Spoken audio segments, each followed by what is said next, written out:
tout simplement, pour débuter, pourrais-tu te présenter? Slide, l'homme à la canne. Je me présente comme un artiste pluridisciplinaire. Je suis danseur, mime, jongleur, magicien et créateur d'une discipline que j'appelle le lyrics.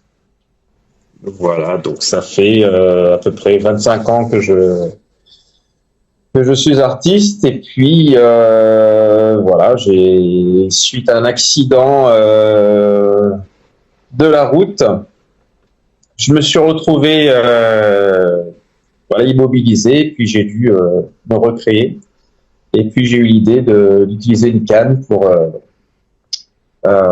pour passer le temps. Et puis voilà, donc je me suis rendu compte que je pouvais faire des choses avec cette canne et puis j'en ai fait une extension, un moyen d'expression. Et puis petit à petit, voilà, je m'en suis fait un partenaire et je suis devenu l'homme à la canne au fur et à mesure des années. D'accord. D'ailleurs, on retrouve ton interview dans le JMag 60 qui a été publié cet après-midi. Voilà. J'étais au courant. Je t'enverrai les 2 pages de l'interview par message tout à l'heure. Voilà. D'accord. Justement, est-ce que tu pourrais présenter ton parcours au niveau artistique dans les grandes lignes de ces dernières années? Alors oui, comme je disais, ce qui s'est passé, c'est que j'ai commencé en tant qu'acrobate. Alors un jour, voilà, je faisais de la gymnastique en compétition et puis voilà, j'ai un ami qui avait ça en mémoire et puis un jour il m'a dit tiens va dans cet endroit, il y a quelqu'un qui fait de l'acrobatie, quelque chose qui ressemble à ce que tu faisais. Et j'ai rencontré cette personne qui s'appelait Tika et j'ai été bluffé par ce que j'ai vu et je lui ai dit je veux faire ce que tu fais. Il m'a dit, écoute, si tu veux faire ce que je fais, voilà, je vais te l'enseigner. Et puis, en 6 mois, j'ai retrouvé un niveau athlétique. Et puis, il m'a trouvé un premier contrat. Et je suis devenu intermittent du spectacle en quelques mois. Voilà. Donc, je suis tombé là-dedans par une rencontre fortuite. Et depuis, je suis resté dans ce milieu et je suis atterri suite à ça, je suis atterri dans le milieu hip-hop. Milieu hip-hop qui était un divertissement, un amusement qui a toujours été dans mes pattes. Et là, je me retrouvais par le biais de l'acrobatie, je me retrouvais à pouvoir côtoyer des gens du milieu du hip-hop de manière professionnelle. Et donc, voilà, je commençais à rentrer dans différentes compagnies de danse, et notamment, j'ai fait la rencontre de Blancali, qui travaillait une nouvelle pièce qui s'appelait Macadam Macadam. Et j'ai fait une grande tournée avec cette compagnie de danse, avec Blancali, ça a été une superbe rencontre. Et suite à cette tournée mondiale, j'ai eu un accident de la route. Voilà. Et là, tout a basculé. Et comme je te le disais dans l'interview, c'est que du jour au lendemain, je me suis rendu compte, pensant que j'avais plein d'amis, je me suis rendu compte qu'en fait, j'en avais pas beaucoup. Parce que à l'hôpital, il y a que 5 personnes qui sont venues me voir régulièrement.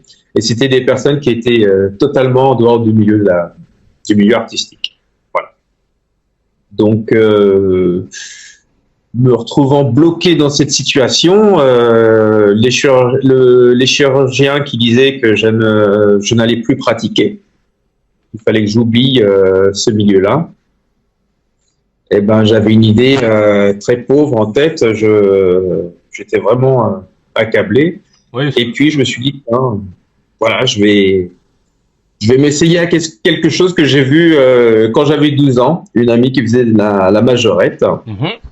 Et je me suis dit, tiens, je vais réessayer un petit peu pour m'amuser, de faire un petit peu, de faire de la canne, parce qu'en fait, j'étais attiré par Fred Astaire, les Nicholas Brothers, ce genre de choses. Et puis certains danseurs hip-hop aussi qui utilisaient la canne. Donc je me suis dit, pourquoi pas essayer, puisque mes jambes étaient déglinguées. Autant joindre l'utile à l'agréable. Et donc voilà, j'ai demandé à ma mère à ce moment-là, qui travaillait en pharmacie, de me donner une canne. Et puis, je sais pas ce qui s'est passé. Du jour au lendemain, je ne savais pas jongler. Et puis, du jour au lendemain, c'était très facile. Et je l'ai plus du tout quitté, cette canne. Et puis, je marchais avec dans la rue et on m'appelait Charlot. Donc, de là, je me suis dit, tiens, Charlot, pourquoi? Ça m'intéressait pas trop. Et puis, finalement, j'ai commencé à m'intéresser au personnage. Et ce personnage m'a intéressé et puis m'a fait découvrir le mime Marceau, m'a fait m'intéresser au mime Marceau, parce que je le connaissais déjà. Et puis de là, quand j'ai commencé à faire du mime, on a commencé à m'appeler Fred Astaire. Je me suis dit, tiens, je vais essayer de voir si je peux mettre un petit chapeau aussi. Et puis j'ai mis ce chapeau, et quand j'ai eu ce chapeau, on m'a dit, oh, le magicien. Donc de là, je me suis dit, pourquoi pas s'intéresser à la magie. Voilà, de fil en aiguille, les choses sont venues à moi, et puis j'ai complété ce personnage. Et j'ai toujours eu ce même problème qui a été un problème qui a été récurrent, celui de la danse. Et ça a été vraiment quelque chose de très compliqué pour moi. Et j'ai réussi finalement à commencer à côtoyer des personnes, des danseurs, qui étaient vraiment bien intentionnés à mon égard et qui m'ont amené vers la danse, qui m'ont redonné confiance en moi. Et puis, j'ai intégré ces derniers arts dans ma panoplie. Et puis voilà, donc je suis devenu danseur en dernière discipline, on va dire. Donc le jonglage, le mime, la magie et puis la danse finalement, sont entrés dans mon bagage. D'accord. Et comment se déroulent tes prestations un numéro ou un spectacle type se déroule comment? Alors, je suis un improvisateur total. Ça a des qualités et puis ça a des défauts. Mais voilà, donc j'improvise, j'arrive, j'ai une trame et puis je rencontre des gens. Donc j'ai des ouvertures, c'est-à-dire que je navigue entre musique jazzy, hip-hop, et puis j'utilise beaucoup aussi de classiques. Donc je navigue un peu dans ces trois univers musicaux et je vais à la rencontre des gens. Donc à tout moment, je peux créer des interactions avec ces personnes. Et à tout moment, mon spectacle peut dérailler et aller dans une autre direction. J'arrive toujours à retomber sur mes pattes, mais le plus important, c'est l'interaction que j'arrive à créer, les connexions que je crée avec les différentes personnes que je rencontre. Et là où c'est vraiment le plus incroyable en général, c'est avec les tout petits. Donc avec les adultes, ça se passe très bien. Mais là où il y a des interactions qui sont magnifiques, c'est lorsque j'ai affaire à des enfants et puis à des personnes âgées aussi. Il y a quelque chose de différent qui se passe parce que l'enfant n'est pas encore formaté. Il n'a pas de masque, il est lui-même. Et puis la personne âgée a passé certaines barrières et retrouve une certaine liberté, on va dire. Et donc il se passe des fois des choses avec des simplicités qui sont vraiment qui sont magiques. Voilà. Donc comment se passe un spectacle, ça peut être aussi une trame qui est écrite, bien sûr. Je fais pas que de l'improvisation, mais l'improvisation est une part très importante de mon travail et c'est quelque chose qui m'a permis d'exploiter mon art vraiment de manière surprenante et qui m'a poussé dans mes recoins.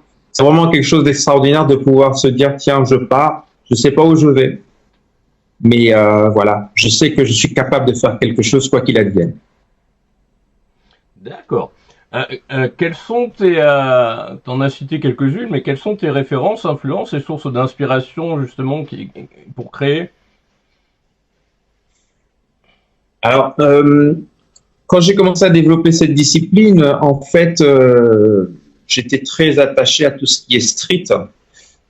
Donc, c'est tous les arts street, l'acrobatie, le skateboard, tout ce qui est freestyle en termes de danse, le jonglage, les arts martiaux aussi. Donc, ce que j'ai fait, c'est que j'ai utilisé tous ces médiums pour euh, tous ces arts, tout ce que je voyais dans ces manières de faire, pour les retranscrire dans le mouvement d'Akan.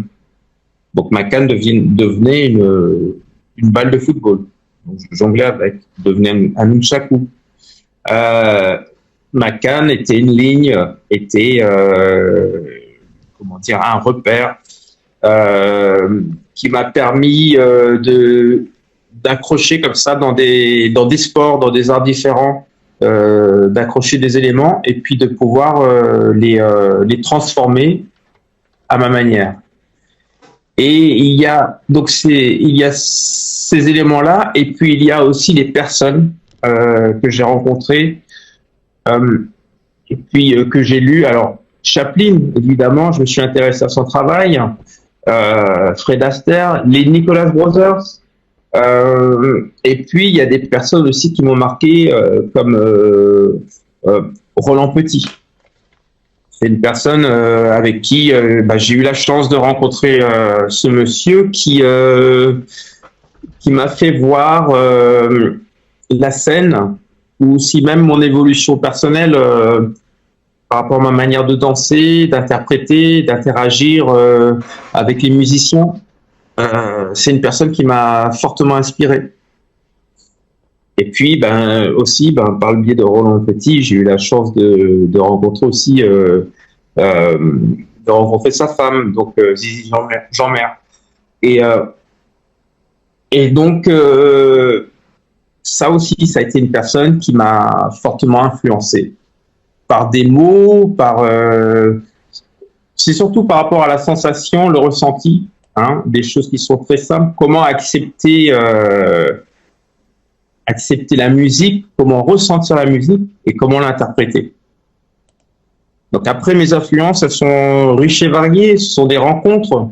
Ma famille, ma mère m'inspire, mon meilleur ami. Et puis chaque jour, je vois des choses qui m'apportent des couleurs et puis des envies d'interpréter, de jouer. C'est assez simple en fait. Voilà, j'ai simplement de simples rencontres. Rencontrer un magicien, interagir avec un magicien, interagir avec un jongleur, les différentes façons de voir les choses. Un musicien, je parle avec un guitariste et puis on échange tous les deux et puis d'un seul coup, je me rends compte que je peux faire les choses d'une autre manière. Et puis ce musicien aussi, en général, je vais vers l'artiste, vers la personne et je lui demande. J'hésite pas à aller vers cette personne et puis je demande l'avis et je fais entrer les gens dans mon univers, tout comme j'entre dans le leur. Mais j'apprécie que les gens entrent dans mon univers et puis j'apprécie qu'on apporte sa patte. Donc ça, j'adore faire ça. Quels sont tes projets pour les semaines et les mois à venir? Alors là, j'ai envie de devenir chorégraphe, officiellement, on va dire. Je suis en train de voir là avec la Fabrique de la danse qui forme les artistes à différentes choses, et notamment à celle de devenir chorégraphe. Donc, normalement, il va y avoir quelque chose qui va se passer et qui va me permettre de pouvoir entrer dans la fabrique de la danse. Il y a mon spectacle pour enfants Et si Pinocchio, que je joue voilà, pour des boîtes d'événementiel. Je travaille en ce moment un spectacle qui s'appelle aux feuilles du temps, en rapport avec la phrase au fil du temps. C'est-à-dire comment le temps, quel rapport avons-nous par rapport au temps, simplement. Donc c'est l'histoire d'un personnage qui ramasse des feuilles qui sont au sol, et ces feuilles, ces pages de papier sont des souvenirs, sont des objets, sont différents éléments de sa vie. Et tout cela, au fur et à mesure de l'avancée, constitue un bouquin, constitue un livre, le livre de sa vie. Et puis bon, il y a une espèce de... il y a un gros bouleversement qui se passe dans cette pièce, et bon, ça, il faudra venir la voir. Mais voilà, je suis en train de créer cette pièce qui est très importante pour moi, parce que j'ai 51 ans et j'ai un rapport au temps qui est vraiment, je sens qu'il est différent, parce que maintenant, c'est important. Avant, je laissais le temps courir, et maintenant, je l'apprécie, j'apprécie chaque moment, et puis je sens qu'il va de plus en plus vite. Je comprends ce que tu parles, c'est que plus on vieillit, plus on a l'impression que le temps passe vite. On a cette perception-là, alors qu'il passe comme d'habitude, comme il y a quelques années précédemment. Hein. C'est ça qui est dingue. C'est dingue. Il accélère. Oui. Alors j'ai entendu ça une fois, je crois que c'est Nourieff qui disait ça dans une interview. Plus on prend de l'âge, effectivement, et plus le temps s'accélère. Et mais alors il disait ça sous des termes qui étaient, c'était assez drôle. Et oui, donc j'ai un rapport au temps. Alors j'adore mon temps, hein. J'adore ce que je vis. J'ai aucun problème par rapport à ça, par rapport à mon âge. Mais voilà, on se lève le matin et puis pouf, c'est déjà le soir. Là, c'était le nouvel an, et puis on est déjà le 22. Le 22 janvier. De passer, ouais, c'est clair. Ça va vite. Hein. Voilà, on a commencé cette interview il y a, je sais pas, j'ai l'impression que ça fait 2 minutes, mais ça doit faire un peu plus. Ouais, puisqu'on est en train de se rapprocher de la fin, là, ouais, c'est clair. Et oui. J'ai encore 2 questions. Alors, d'après ton parcours et ton expérience, aurais-tu un ou plusieurs conseils à donner à un jeune danseur ou à un jeune mime qui débute aujourd'hui, ou un jeune artiste? Oui, alors le conseil, c'est il faut sortir de sa, surtout pas avant de sortir, ne pas s'enfermer dans sa bulle artistique. Ça, c'est c'est pas bon d'être totalement artiste. Il faut être cartésien quand même. C'est très important. Et puis apprendre à vendre son art. C'est vraiment très important. Savoir communiquer, savoir se vendre, ça aussi c'est un art, et il faut l'apprendre, parce qu'on n'est jamais mieux servi que par soi-même. Et c'est vraiment très important de maîtriser cette donnée, parce que si on est danseur et rester enfermé dans sa danse et se dire c'est un agent de travailler à ma place. Le problème, c'est que déjà, il faut trouver cet agent. Et puis si cet agent décide de partir, on se retrouve sans rien. Et c'est très bien d'avoir ces bases, apprendre à communiquer, à aller vers les autres, à se déplacer, à aller chercher du boulot. Et puis s'il se passe quelque chose, s'il y a un quick ou un couac, eh ben pouvoir se débrouiller et retomber sur ses pattes. C'est vraiment très important d'avoir ce côté cartésien et de comprendre sa valeur, comprendre combien on vaut ce que l'on vend. Parce que moi, ça m'est arrivé, mais j'entends souvent ça aussi. Combien est ton spectacle? Et puis il y a de l'à peu près qui est dit, quoi. À peu près tel prix. Et puis j'entends souvent des personnes changer leur prix, modifier, s'adapter. Et il faut pas avoir peur c'est du business aussi. Il y a un travail artistique qui est fait, mais il faut savoir le vendre, parce que si on le vend pas, eh ben on n'existe pas. Et le but, c'est quand même de réussir à s'épanouir et puis de montrer son travail. Et puis bon, on ne vit pas que d'amour et d'eau fraîche. Non, et puis surtout que malheureusement, voilà, et puis la vie coûte de plus en plus cher. Donc, oui, la vie de plus en plus chère. D'ailleurs. Ouais. Ah oui. Ça vient. Il y a une belle augmentation du chauffage là, d'électricité. Il y a encore une augmentation début février. Donc à la limite maintenant, pour avoir le chauffage ou la lumière chez soi, ça va devenir du luxe. C'est un truc assez dingue, ça. Ouais. Mais ce qui est vraiment aussi du luxe, c'est de pouvoir vivre de son art. Et pour pouvoir vivre de son art, je reviens là-dessus, mais il faut se donner les moyens de le comprendre, dans le milieu dans lequel on évolue, et puis surtout aussi comprendre, pas rester dans cette bulle. Il faut aller vers les autres et comprendre ce que les gens aiment. Et puis aussi une chose, si une personne n'apprécie pas ce que l'on fait, ça ne veut pas dire qu'elle n'a pas de goût, qu'elle n'est pas appréciable. Ça veut dire qu'elle n'a pas les mêmes goûts que soi, et les goûts sont si riches et variés, on peut pas tous aimer la même chose. Alors c'est pas parce qu'une personne n'aime pas ce que tu fais que forcément c'est pas bon.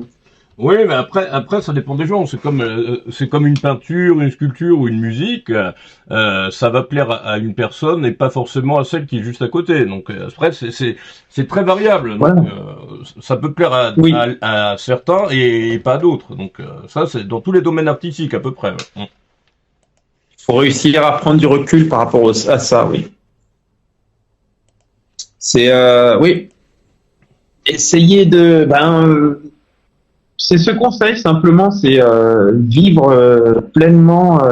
C'est une chance quand on peut être artiste, si c'est ta voix, si c'est ce que tu aimes et que tu réussis à en vivre. Si tu commences déjà, si tu sais que c'est ta voix, tu as trouvé ta passion, déjà rien que ça, c'est génial. Au moins tu sais où tu vas. Et puis donc, malheureusement, il est déjà l'heure de conclure, voilà, puisque c'est passé à une vitesse. Là, il me reste plus qu'une interview. Là, le live est passé à une vitesse. Ma 8e et dernière interview avec Frédéric Arnaud, qui est chanteur pop et qui est aussi co-responsable d'un cabaret qui s'appelle l'Élégance, qui est situé à Renaison, c'est près de Roanne.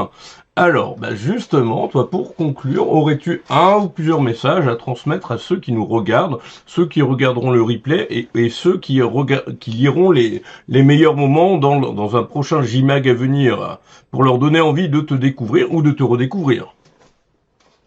Alors, ce que j'ai à dire, c'est que surtout par rapport à cette interview, à ta rencontre aussi, j'ai découvert un format, je découvre des gens parce que je t'ai rencontré par le biais d'une autre personne. Je rencontre des gens qui sont vraiment une équipe vous êtes géniaux, quoi. Et puis vous donnez un espace d'expression que je trouve fantastique. Et puis on a beaucoup de liberté. Et ça, cette rencontre-là, elle est vraiment top. Alors, s'il y a des artistes qui veulent venir à ta rencontre, venir dans cette émission, allez-y, parce que c'est un moment vraiment cool, quoi. Après moi, bah, ce que je fais, eh ben, c'est Slalom à la canne et voilà, je fais sur Insta, j'ai commencé un défi, une vidéo par jour pendant 365 jours. Les autres choses que je fais, bah, elles apparaîtront, mais pour le moment, elles sont en travail. Mais surtout sur Insta, voilà, on peut me suivre et puis tous les jours, je fais une petite vidéo et voilà, c'est mon petit défi sur un an, histoire de me challenger. Et s'il y a des gens qui veulent venir me voir et puis échanger avec moi, bah, c'est avec grand plaisir. Je suis dans le partage et il n'y a pas de souci. Si vous voulez apprendre des pas de danse ou quelques tours de magie, eh ben, je suis là. Tout simplement. D'accord. Et bah, merci à toi. Et puis, bah, on retrouve bah, ton interview dans le JMAX 60 qui a été publié cet après-midi. Et autrement, bah, d'après ce que j'ai cru comprendre, tu es pas trop réseaux sociaux, à part bien sûr Instagram dont tu viens de parler. Voilà, je commence, mais ça commence là. Je m'y mets Instagram, bientôt sur TikTok et puis YouTube. Je sais pas dans quel ordre. Voilà. Et pour l'instant, mes réseaux sociaux, ils sont un peu plus. Je vais au contact des boîtes d'événementiel, voilà. Et c'est ça ce que je fais en ce moment. Je communique et puis voilà, euh, je vends mes spectacles. Je rencontre différentes personnes en France et puis voilà, donc c'est ce que je fais quoi. C'est mon réseau social que je développe. D'accord. Un dernier mot pour la fin. Un dernier mot pour la fin? Eh ben, franchement, j'ai la chance d'avoir un art qui m'apporte énormément de plaisir et je suis heureux. Je suis heureux de pouvoir le pratiquer. Et s'il y a des personnes qui veulent me découvrir, s'il y a des personnes qui veulent me confier des missions, je suis présent et je le ferai avec plaisir parce que c'est ce qui me passionne. J'adore ça. Ok, bah merci à toi. Bah, je te souhaite une excellente année 2024. Et puis bah à très bientôt. Merci beaucoup à toi et puis que la force soit avec toi. Merci beaucoup. À très bientôt. À bientôt. Et Au revoir à tout le monde. Merci.